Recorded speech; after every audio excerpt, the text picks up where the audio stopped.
They laughed at me at Thanksgiving dinner, called me a confused old woman who couldn't even work her own phone. My son's wife actually patted my hand and said, "Don't worry, Eleanor. We'll take care of everything for you." And I just smiled. What none of them knew was that the little silver device sitting right there on the kitchen counter had been recording every single word they said, for 3 years. My name is Eleanor Marsh. I am 67 years old. I live alone in a 4-bedroom house in Naperville, Illinois. The same house where I raised my son Daniel for 35 years. The same house where his father, my husband Gerald, took his last breath on a Tuesday morning in October, holding my hand and whispering that he trusted me to be okay. I remember that morning more clearly than I remember most days. The light through the bedroom curtains was the color of weak tea. Gerald's hand was cold before the hospice nurse arrived. I sat with him for a long time after, not because I didn't understand what had happened, but because I wasn't ready to walk out of that room and into a life that didn't have him in it. Gerald had been a careful man. Quiet. Methodical. The kind of person who read every contract twice before signing, and kept paper records of everything in a filing cabinet in the basement that I used to tease him about. "Gerald, we live in the age of computers," I used to say. And he would look up over his reading glasses and say, "Computers can be hacked, Eleanor. Paper just sits there." He had built his small manufacturing business from nothing. A garage operation in 1987 that supplied custom metal components to local contractors. By the time he passed, that quiet little business had grown into something that supplied parts to 3 major automotive companies across the Midwest. He had done it slowly, carefully, without ever making a show of it. We lived in the same house we bought in 1984. We drove sensible cars. We cooked at home most nights. When Gerald died, he left behind a modest life on the outside. Old furniture. A 6-year-old Buick. A vegetable garden I still tend every spring because it makes me feel close to him. And a very, very carefully hidden fortune. We had made that decision together, decades earlier, after watching wealth destroy 2 families we loved. Gerald's brother had come into money and lost every friendship he'd ever had within 5 years. My college roommate's parents had left behind a substantial estate, and her 3 siblings hadn't spoken since the funeral. Gerald had looked at me one evening after we'd heard that news and said, "The moment people know what you have, they stop seeing you.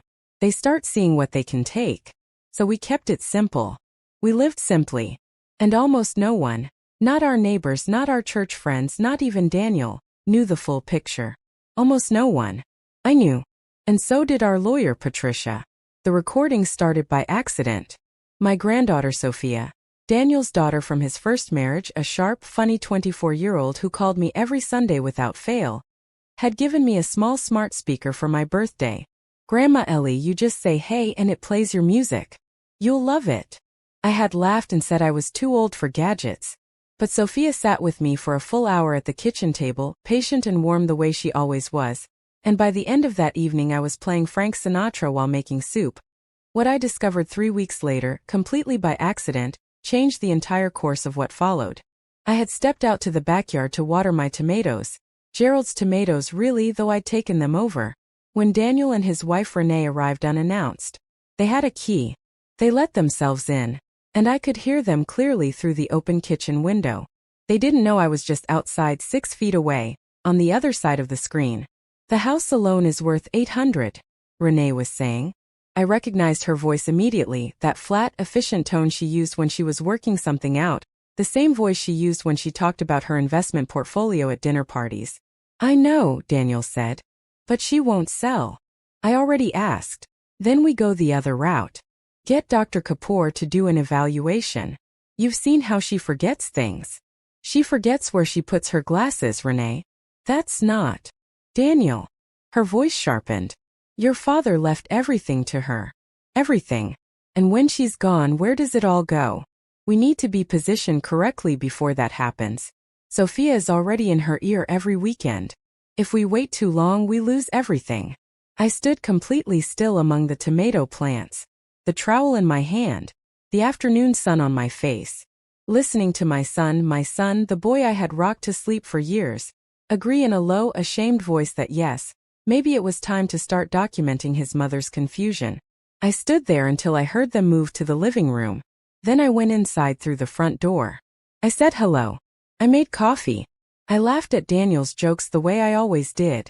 And that night, after they left, I sat alone at the kitchen table for a very long time, looking at the little silver speaker on the counter. Then I picked up my phone and called Sophia.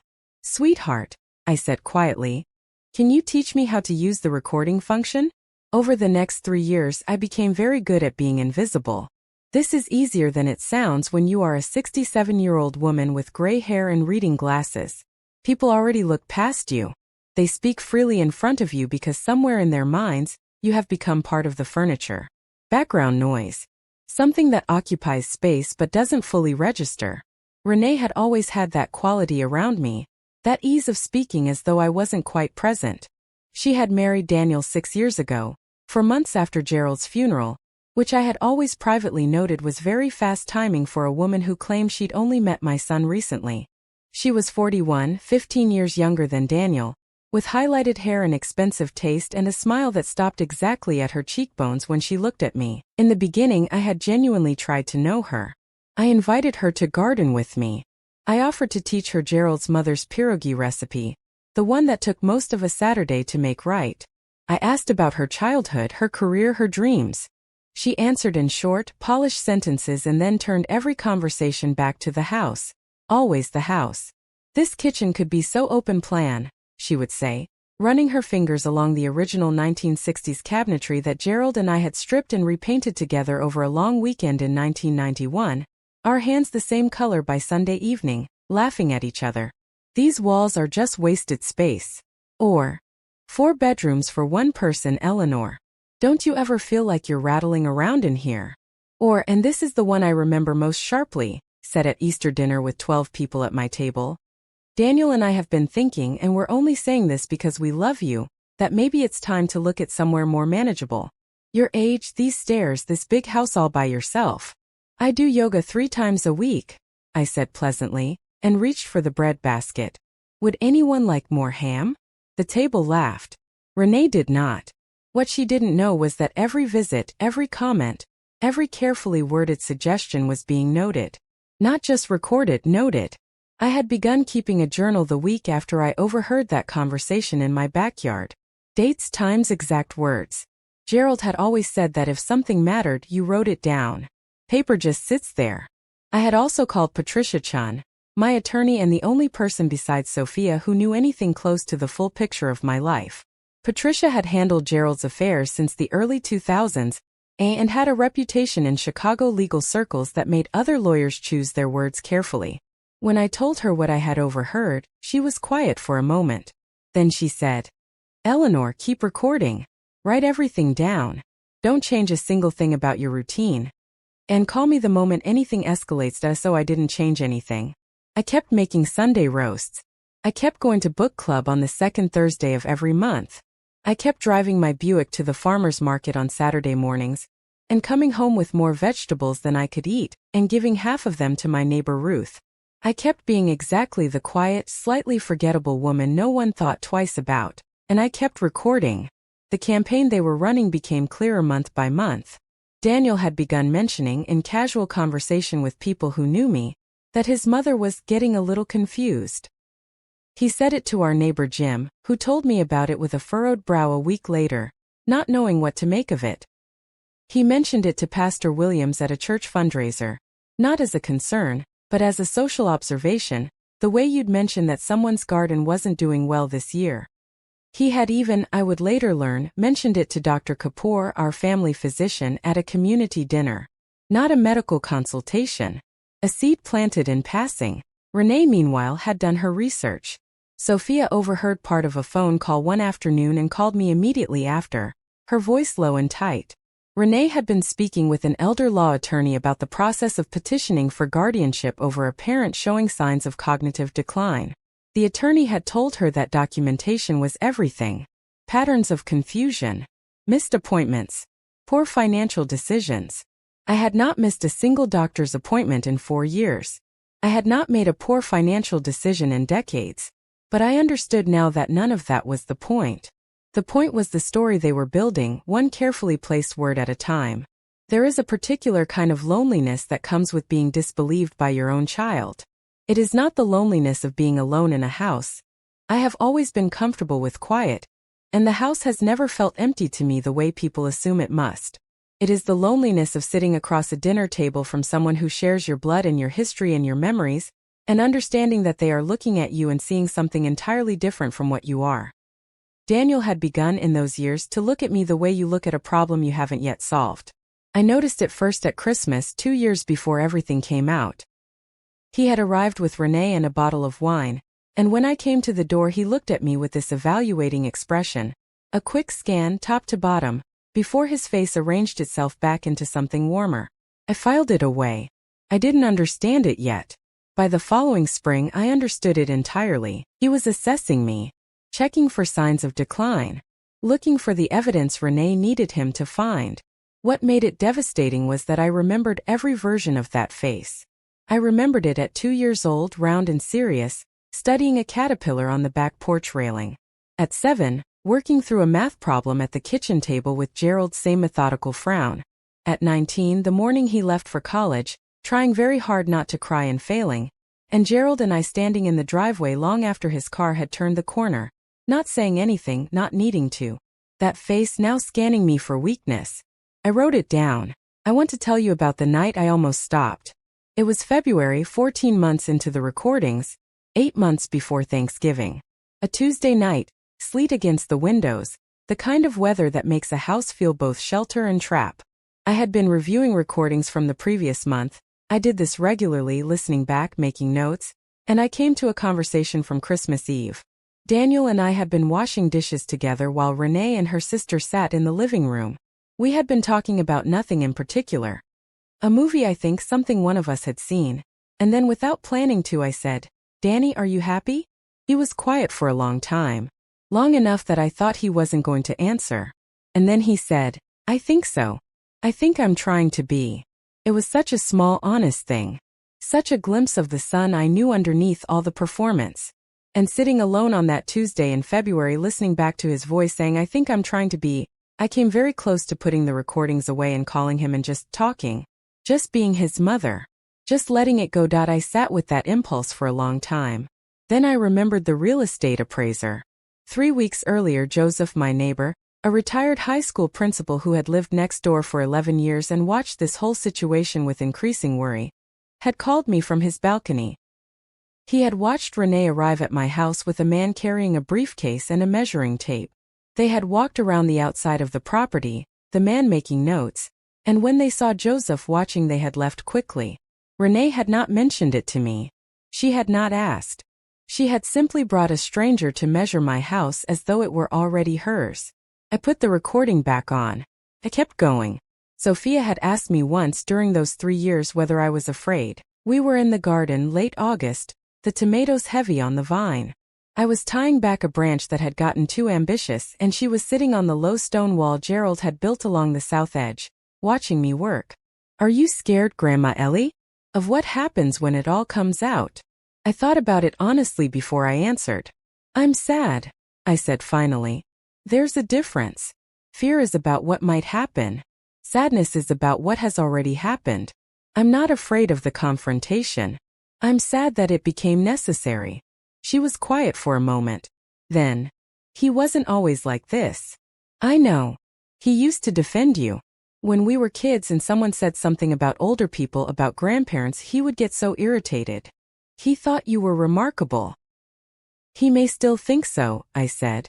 "People can think someone is remarkable and still treat them badly. The two things can live in the same person at the same time. That's part of what makes it so confusing." She thought about that for a while. So did I. The atmosphere in the house changed as Thanksgiving approached. Renee had been making more frequent visits that fall, always with a reason. She wanted to drop something off. She was in the neighborhood. She thought we could have lunch. Each visit had the same quality. Too warm, too attentive, as though she were performing concern rather than feeling it. She asked about my health more than she ever had before. She made pointed comments about the stairs. Once she moved a chair in the living room and said it was a safety hazard, and when I moved it back after she left, I found myself standing in my own living room wondering how long it had been since I had felt fully comfortable in my own house. The answer, when I sat with it honestly, was about 4 years. Since Daniel married her. Daniel himself had become a man I recognized in outline but not in detail. He had always been quieter than Gerald, more easily swayed by the people around him, a permeability, a need to be liked that had been both charming and occasionally troubling his whole life. With Renee, that permeability had hardened into something else. He echoed her opinions. He repeated her phrases.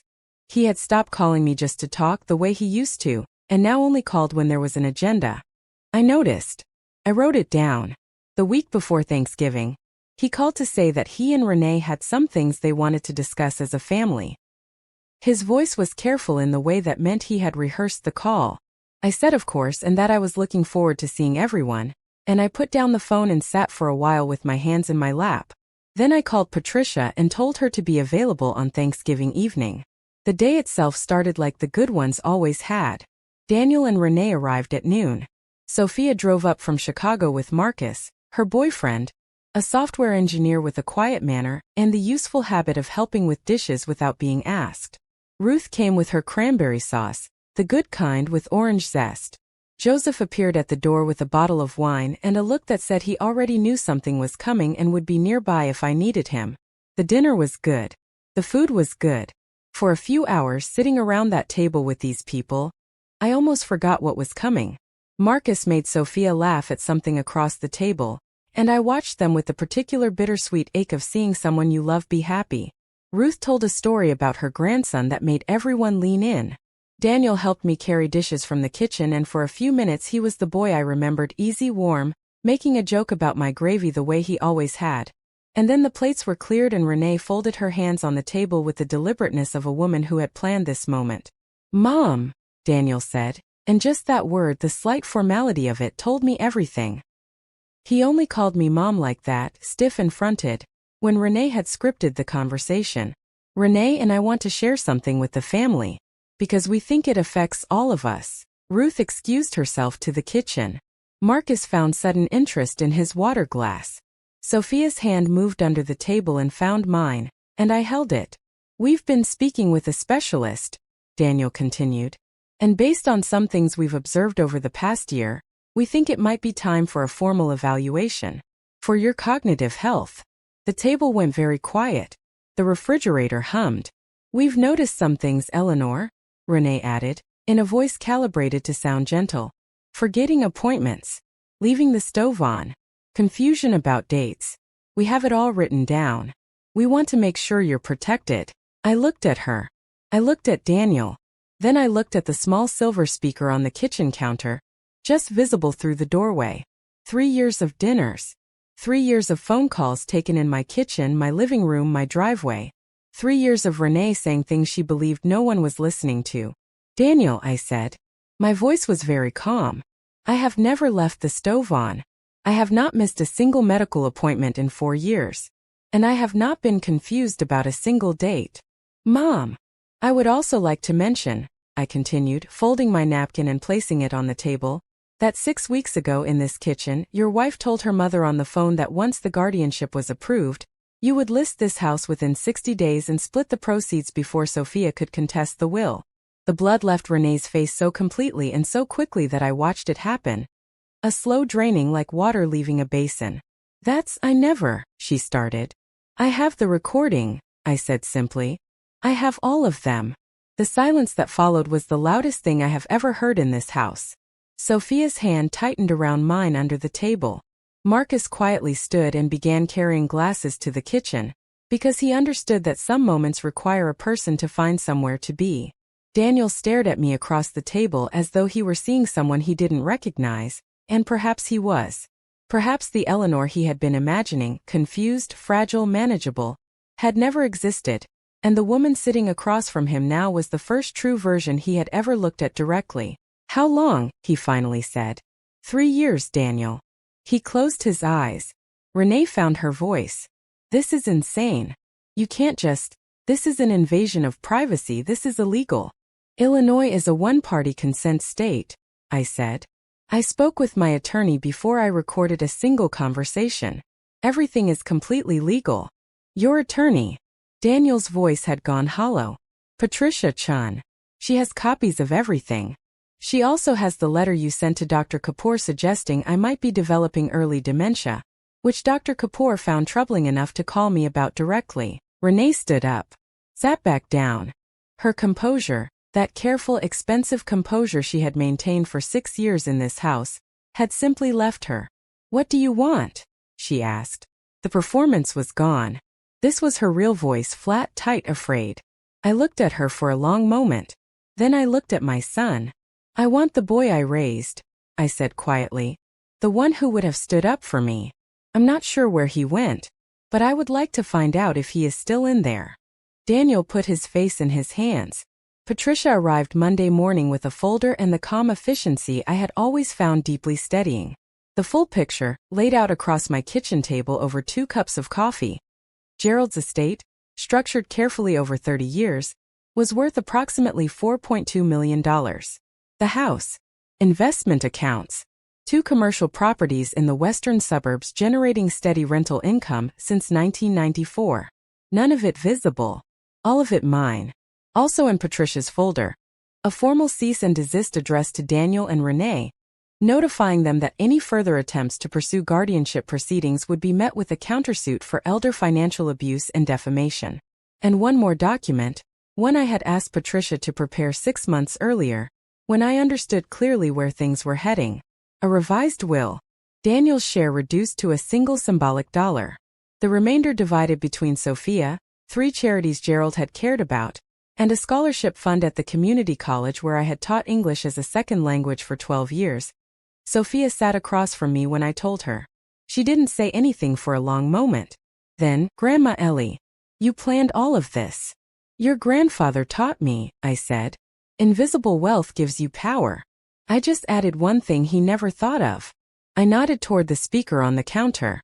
"Invisible ears." She laughed, a real laugh, sudden and surprised.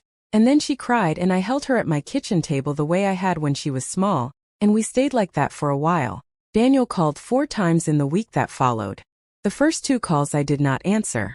The third, he left a voicemail I listened to 3 times sitting in the dark, his voice quiet, stripped of everything except something I recognized from a very long time ago. From a boy who had broken a window with a baseball at 9 years old and didn't know how to begin saying sorry. The 4th call I answered. We talked for nearly 2 hours. I will not share what was said because some things belong only to the people in the conversation. What I will say is that it was the most honest exchange we had managed in years. He cried. I did not. I had done my crying months earlier alone in the quiet way I have always done difficult things. Renee filed for divorce 4 months later. Patricia relayed the information with the neutral efficiency of a weather report.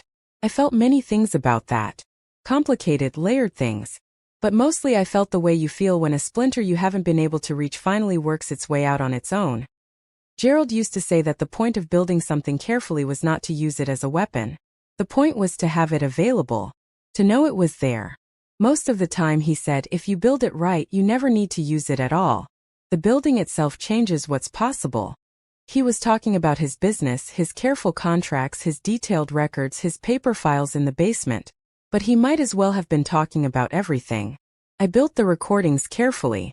Over 3 years, one conversation at a time, alone in my house on Tuesday evenings with a glass of tea and a notepad. I built them not because I wanted to use them but because I needed to know they were there. Because I needed to know that the truth of my own life was documented somewhere, that I was not as alone in it as I sometimes felt. When I finally used them, that quiet moment at the Thanksgiving table, folding my napkin saying I have the recording, I have all of them, it was not triumph I felt. It was something quieter. A settling.